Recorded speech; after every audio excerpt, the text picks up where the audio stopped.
This is Jay.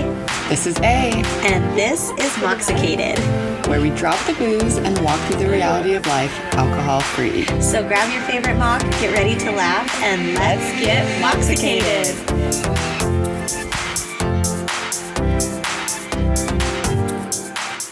Hello and welcome back, everyone. It's a brand new episode of Mocksicated. Yes, it is. And we are happy to be here today. Yes, always. What's new?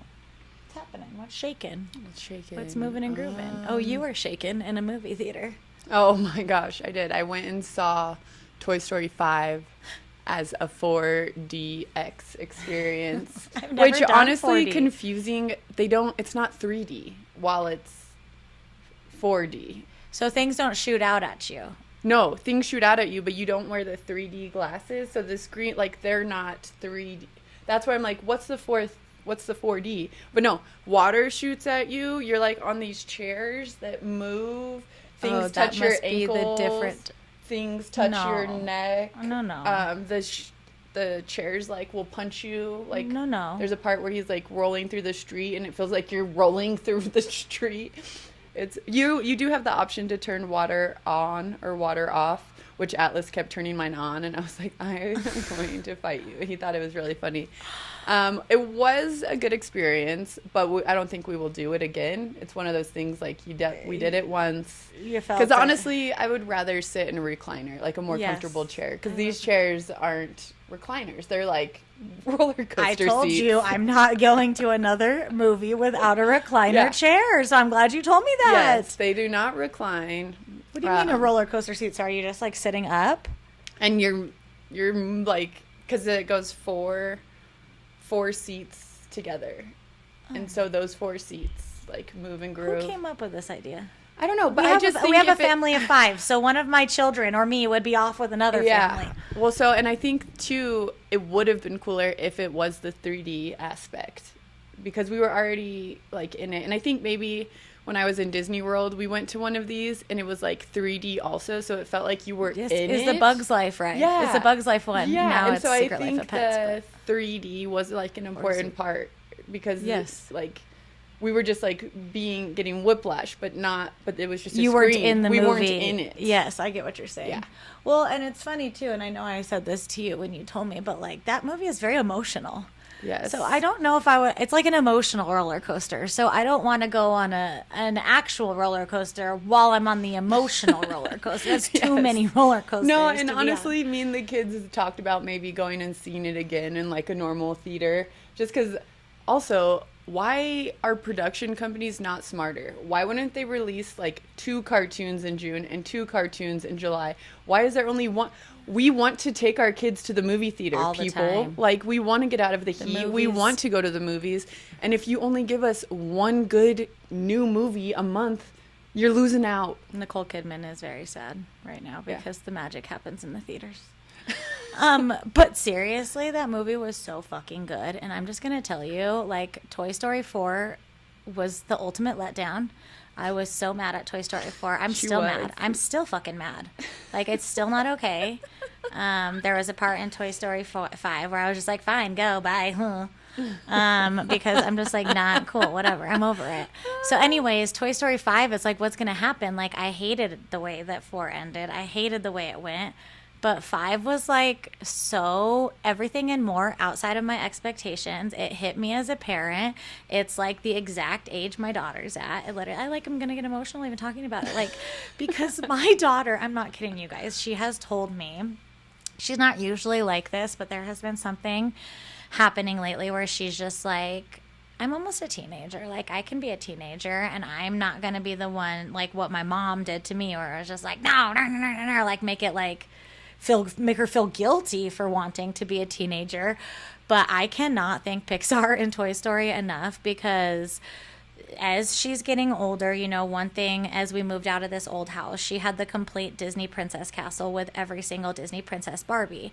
And she, when we moved out of that house, said she didn't want it anymore. And she wanted to give it to another little girl, which she's always nice. She's always kind. She always wants to donate. But I was like, no, like, this is so special. This is so important. We want to save it for, like, your child if you decide that that's what you want to do. And so we have it still, like, saved at the other house because we haven't put it on the market yet. And she was like, when we got home, I'm not kidding, I think we were still in the car. She was like, Mommy, I think I want my Barbies and my princess castle at this house, and I'll just take them down and play with them every, you know, like maybe once a week or something. And I honestly almost started sobbing right then and there because it's like she learned from the movie, and it was like, it's like a lesson that I've been trying to teach that I don't know how to teach, that I don't even have the words to teach because of how, you know, we weren't really given it. So to see that, I was literally like, I'm so thankful for this. I am so thankful for the message of this movie. It was incredible, and it was so nostalgic for like original Toy Story fans too. Yeah. No, So, definitely. It was so good. And there was no lies told like there was in Toy Story 4. That was a movie of lies and deceit and darkness. And today we are talking about lies and deceit and darkness, but about alcohol's lies, because, you know, fuck that guy. Yeah. Fuck that guy. Definitely a guy. Definitely a man. Alcohol, Jim, Jack, fucking all the names. Okay, anyways, I digress. We are back to our 10 Things series. You know, we come back to it whenever we want because this is our show. And so the one we're doing today is 10 lies that alcohol has told us. Yes. I'm sure we could come up with hundreds. Oh, yeah. But these are some big ones. And sometimes when you hear someone else say something, you're like, oh my gosh, I did not realize that I was believing that lie. Like, until you hear someone else verbalize it. So maybe something that'll happen to you. Maybe you'll just cheer us on, agree. But listen up to this liar, alcohol. Yeah. Putting him on blast. Liar. Liar. Wait, King Charles. Okay. Are you going first? I'll go first. This is a need. I need you to relax. Oh. No, you don't. Yes. Well, and it's because we are so stressed out all the time.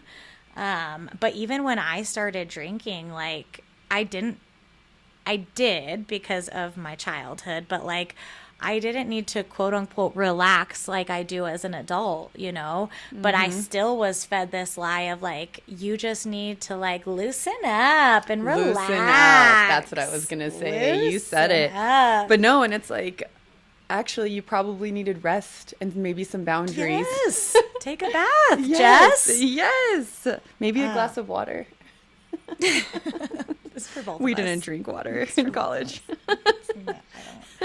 I don't think water existed. The ice cubes in my drink were the water that I drank. I didn't like ice then. I wasn't anemic I don't then. like ice now. I wasn't anemic then. Okay, number 2. Okay, sorry. You'll feel more confident. Ugh. Boo. We're probably going to do that every time, guys. It lowers your inhibition. Your confidence is borrowed. Literally. Yes. It is not fueling any realness, confidence, any of it. No. It is giving you like the Yes. tiniest amount. And then you get sloppy. And then it goes away, you know? And like we've talked about the confidence that comes with sobriety, and that's like the lasting, real, authentic confidence. But like you take that first drink and it's just like the feeling, and I haven't had this for so long, so sorry if this triggers you, but I always think back to like when you would be drinking and you would go and look at yourself in the mirror, and that's when you would know you like were a little bit drunk. Did you ever experience that? Ew. Yeah. And it's almost like you'd be like, and it's like, what? Like if I saw myself doing that now, I'd be like, oh my God. That's not the confidence I want to move forward in life with. Yeah, no. And honestly, even you just described the exact confidence that gives me like the self-doubt and all of that. Because then the next day being like, Oh my God. Yes. I thought I looked cool. I thought I thought I was was. hot. I thought I was dancing. I thought I was sexy. Or even It's- looking at pictures, you're oh, like, oh, false confidence. That's what that is. It's not real. It's not real. Okay, number 3, it will make the night better. This was a lie I believed all the time. In fact, I don't even think the lie was it will make the night better. It was almost like this is necessary for the night, period. Yes. Like if the night even is going to happen, there's going to be alcohol, because it's like, what are we doing in the night? Maybe we're escaping our schoolwork. Maybe we're escaping our horrible relationship, our horrible job, our hard job, our job we like, but it's still hard, you know? And so you're like, oh, the night. Again, coming back to that relaxing feeling. What do I need to do? I know. our drunk voices. My eyes barely open. It's not going to make the night better. At first, you might feel like it is, and then you'll be looking at yourself in the mirror with one eye open, thinking you look good. Yeah, and it's also going to change your experience 100%. You might be going into something and have a drink before and then during, and you're going to have 100% different experience than you would have. Such a good point, and I don't want to go on a tangent, but I'm just going to say I saw the Michael Jackson show this when we went to Las Vegas recently, and it was absolutely incredible. I took one picture.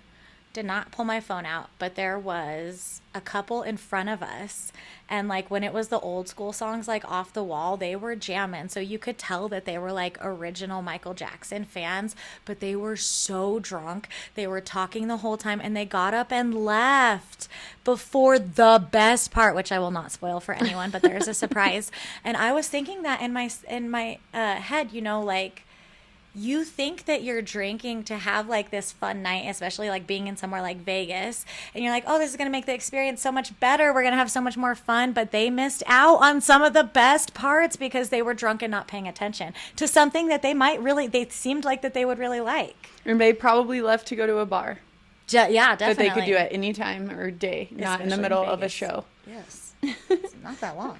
Okay, number 4, you can stop anytime. I can't. No. And it is a lie. It's such a lie.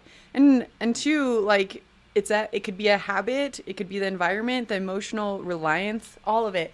And we were binge drinkers. We could go days, I feel like, without drinking, but once we had one drink there, that was it. Like, we were drinking all night until the next day. Yep. And so for us, it was never, you can stop at any time. And I would tell myself the lie on top of alcohol's lie that like one day I will be able to. I'll get better at it. Right now I don't know when to stop, but like when I'm 30, I will. No, Yeah. that's not true either. It's not true. That's a lie. That's a lie. And that is a lie. Yeah. I watched Maury every day and night. I think Yeah. I even had a crush on him when I was younger. That sounds very up my alley. Like, Very. it sounds like Jess would have a crush. We were on just Maury. talking about that the other day, me and another mom. I was like, whatever happened to The Price is Right, Jerry Springer and Maury? That's what I did in the summers, and now we're 100%. required to entertain our children at all hours. I was like, Mom, this lady cheated on her boyfriend with her mom, and I need to figure out how it ends. Get the vacuuming out of the room. Which is probably what's wrong with me. Anyways, okay. The next lie is you're more fun when you drink. Boo. Boo, tomatoes. Pouring water on your Oh my head. gosh, this one makes me infuriated always and 'Cause forever. Yeah, and it's one that I think you specifically had to detach yourself from. Yes. Not just for yourself, but for other people. Yes. Ugh. Are we just going to the next, or Yeah, any let's more just on go that? to the next one. Number 6. It helps you sleep. Jeez Louise, man. No, Come it on. helps you pass out. Yes, I would pass out. And then, like, once I woke up from that in a rage madness, the rest of the night I would sleep like this. Yes. No, and it's sorry. True story. Like, you don't get any sleep. And you fill up, Philip, shout out to my husband. You wake up feeling like shit. Yes, and there's actually true science. I don't have it right here in front of me. I'm sure you're It's not back surprised. it's in our lab, okay? We left it in the lab. next But to there the microscope. There is a lot of science actually about how alcohol disrupts your sleep cycles. Yes. And like you can't get into certain REM, sleep yes. and different things. So then that just adds to your hangover and your grumpiness. Even if you did sleep and you passed out early in the night, like now you don't have any energy because you slept, but it was not restful it was not sleep. restful sleep. And goddamn, don't you hate a lie that is so easy to debunk? Yeah. Like, I'm sorry, all you have to do is Google 2 things and that's a lie, but you're still pushing it? Okay, there we go. Number 7. Wait, is that me? Yeah, that's me. Yes. I love number 7, just the number. Okay, it takes the edge off your feelings. Oh. Yeah. Yeah. Honestly, taking the edge off of your feelings couldn't be more wrong. That might be one of the biggest lies I've read. Only for the fact that like most of the time I didn't even know what I was feeling, but I was passionate about the feelings I didn't even know. It was turned up all the way. Whether or not it aligned with my values or not, I was going balls to the wall, defending. And I could have even been agreeing with the person and not knowing, but still fighting them on why I was right and why my feelings are... No, you're just amped up to the next freaking degree. And I mean... So I think that as someone that has, a neurodivergent brain and BPD, when I first started drinking, like the 1 to 2 drinks would turn the volume down and I would be like, oh, okay, I can think normally. But, let's go back up to number 4. I couldn't stop drinking, even like if like the 1 to 2 turned it down and I was like, this is nice. I kept going. And then it was like the volume that was here went all the way the opposite. And I was either raging or I fell asleep and woke up raging. Like I went to sleep with the volume turned down and then I woke up with it up and like my feelings were like 10 times more intense. Yeah. And then the next morning the hangover is even harder on the feelings. So that's a fucking lie. That's a lie. That's a Number 8. It brings people closer. Which people? And I have gotten in arguments with people about them saying, well, it lets me, feel a little bit more relaxed before I'm going to an event where I have anxiety around, where I have all of these things. And I always say, okay, well, did it help you?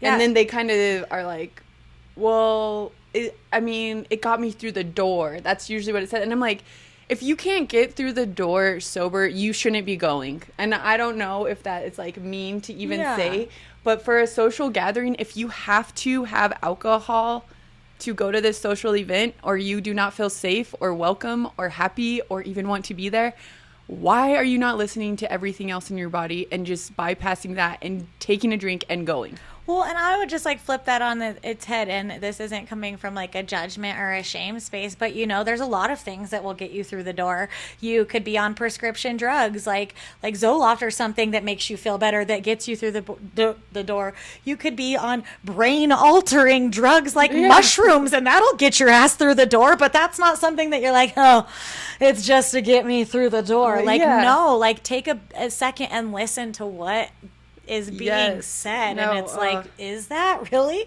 Because like a lot of things can get me through the door. I could come up and push your ass and you would fly through the door, and that's not a lie. But like saying that alcohol diminishing the entirety of who you are and your ability to decide whether you want to go somewhere or not on to alcohol, don't do that to yourself. No. And also, I just think that so many people in sobriety still try to like push that like, well, social events were so much easier. Well, you don't even like those people. So reevaluate your relationships and realize that's what it is. That is why you had to drink at these social functions, because you were not interested in what these people were saying. You were not interested in what they're doing. It's all like, it's just, it's a huge introspect.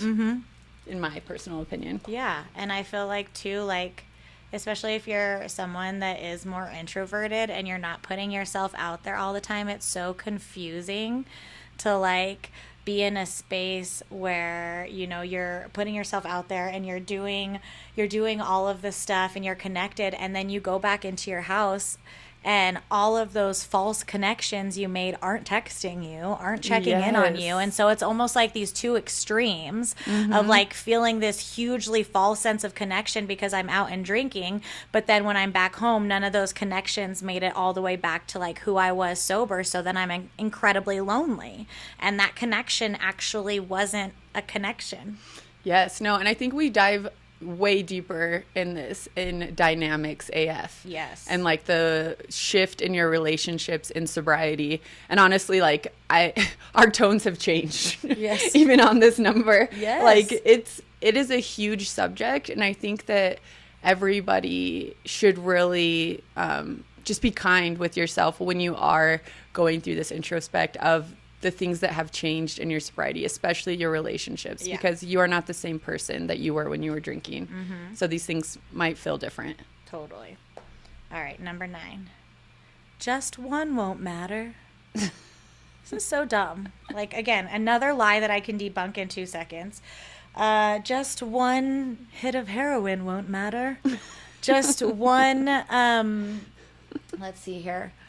Just one round of Russian roulette won't matter. It's like, are you dumb? Like, one time playing on the freeway, it's just one time. It's like, yes, that's still dangerous. Yeah. Like, it's still going to lead me into something not great, even if it's just one. Like, how is one of a bad thing okay? Well, and I think, too, for a lot of people, one is the gateway to blacking out, to doing other drugs, to drinking and driving, to being friends with people you don't like, just not being authentic to yourself. And yeah, if you can moderate and only have one, which I don't believe in, so sorry, but also, like, then hats off to you. But I truly do not think that is real. So it's a lie. Liar. Oh, the last one. Last one. All right. Number 10. You need alcohol to cope. Oh. That was my second biggest one, I think I believed. Besides you need it for the night, is you need me to cope, because I did not know how to handle literally anything in my life. There were so many nights where it was either like coping with anxiety of excitement or coping with depression that I would be like, I'm going to get fucked up tonight. I'm going to fucking drink. Like, either I deserve it, I earned it, or I need it. And I would, and it would not be okay. And it would make whatever I was coping from 10 times harder, 10 times bigger, 10 times worse. It was almost like I would, like, you know, how when there's like, I don't know, the little kids and they're like, I can't see you. I can't see you. Your like eyes are wide open and the person's right there. Like, yes, you can see it. It's not taking it away. It's making it worse. And then when you like actually are done, it's going to be even closer to you than before. And you're going to be like, well, guess I need more to figure this out. Yeah. And 2, I think it really does, like, it teaches you that that's how you're going to cope. The only way. Yeah. That's the only way to cope. That's the only way to self-regulate. That's the only way you're going to feel better or feel like you're relaxing. And honestly, like, yeah, we feel fooled, but at the same time, alcohol is doing exactly what it was made to do. Yep. And it's just like such a cop out that not on your part that alcohol gives you, because it's almost like, I don't know if this is Alice in Wonderland-esque, but that idea of like, ooh, I just take this one little potion and all of my problems will go away. No, if you take that, it's going to create more problems. There's not like a magical elixir in life to take your problems. And usually the best way through them is to go through them. Yes. Like, you can't go around it. You can't go under it. You can't go over it. You can't take this magical potion to get out of what you're feeling. Yeah. No. So don't. Don't. So Liars. Don't do it. Yeah. Liars, man. I think, didn't I used to have... Oh, no. It said I love haters. Never mind. But fuck liars. Yeah. If you know them, punch them in the face. For I was going me. to say fuck them. I was gonna say that too. I refrained. Lots of F-bombs this episode. Yeah, We're passionate. So do it. Okay? Liars suck. Alcohol's a big liar. We don't like alcohol. Neither should you. But also, we love you and make your own decisions.